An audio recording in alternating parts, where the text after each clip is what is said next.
అందరూ బాగున్నారు కదా? ఇలా చూడండి, వాటర్ ఫాల్స్ చూడ్డానికి మీకు వీడియోలో బాగా ఉండింటది, ఆహ్లాదకరంగా. చాలా భయంకరంగా ఉందన్నమాట చూడ్డానికి ఇక్కడ ప్లేస్. అండ్ ఇంకో విషయం ఏంటంటే, ఎందుకు నేను భయంకరంగా ఉందంటున్నానంటే, జాగ్రత్తగా కాలు పెట్టాలన్నమాట. చూస్తున్నారు కదా గుండ్లు బండలు అన్నీ ఎట్లున్నాయో. అండ్ ఇంకో విషయం ఏంటంటే, ఈ 7 కొండలు మొత్తానికి వచ్చేసి తల అనేది ఇదే అంట. అందుకే దీనికి తలకోన అనేటువంటి పేరు పడింది. అలాగే సిద్ధేశ్వర ఆలయం ఏదైతే ఉందో అది కింద ఉందన్నమాట. మేము ఇప్పుడే ఆడికి ఆలయం కాడికి కూడా వెళ్ళి వచ్చాము. ఈ వాటర్ అనేది సిద్ధేశ్వర ఆలయం కింద ఆడ కోనేరులోకి పోయి పడుతుంది. అక్కడి నుంచి పించా వరకు పోతుందంట. పించా డ్యాంలోకి వెళ్ళి చేరుతుంది నీరు.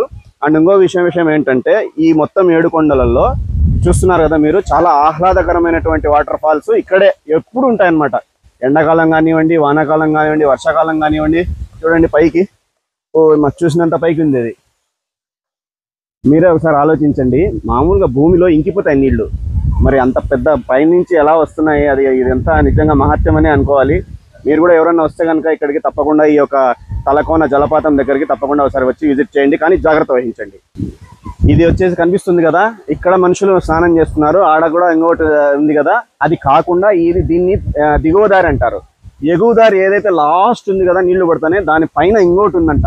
ఇదే దాదాపు 1 కిలోమీటర్ ఎక్కి వచ్చినాం పైకి మేము కొండ. దానిపైన ఇంకో కిలోమీటర్ ఉంది, అది ఎగుదారు అంటారంట దాన్ని. అక్కడికి ఎవరు కూడా వెళ్ళలేరు. చాలా మంది అటవీ ప్రాంత పోలీసులు వాళ్ళు మాత్రమే వెళ్ళగలుగుతారనమాట, మిగతా వాళ్ళు వెళ్ళలేరు. చాలా ప్రమాదకరమైన దారి. అక్కడ మీరు ఎవరు వెళ్ళే ఆసక్తి చూపించకండి. ఇక్కడికి మాత్రం తప్పకుండా రండి, ఒకసారి తలకోనకు వచ్చి ఎంజాయ్ చేయండి. సో ఫ్రెండ్స్, ఇప్పుడు నేను మన కృష్ణన్న గారి ద్వారా కొన్ని విషయాలు అయితే ఇక్కడ తెలుసుకున్నాను. తలకోన ఈ జలపాతం ఏదైతే ఉందో చూడండి, కింద వాటర్ ఎంత చక్కగా నీట్గా ఉందో, క్రిస్టల్ క్లియర్గా లోపల ఉండే చేప పిల్లలతో సహా అన్ని బండలతో సహా అన్ని కనిపిస్తున్నాయి. పవిత్రమైన ప్రదేశం అనమాట. ఇలాంటి చోటుకి వచ్చేటప్పుడు కొంతమంది యూత్ ఏం చేస్తారంటే, బీర్లు తెచ్చుకోవడం, తాగడం, బాటల్లో అలా ఏడంటే ఆడ పారేస్తారు, అవి కాళ్ళల్లో గుచ్చుకుంటాయి. ఇలా చేయొద్దండి. మాంసాహారం కూడా భుజించకండి. ఎందుకంటే సిద్ధేశ్వర ఆలయం ఉంది, కొంచెం పవిత్రమైన ప్రదేశం కాబట్టి దయచేసి అందరూ అర్థం చేసుకుంటారని అనుకుంటున్నాను.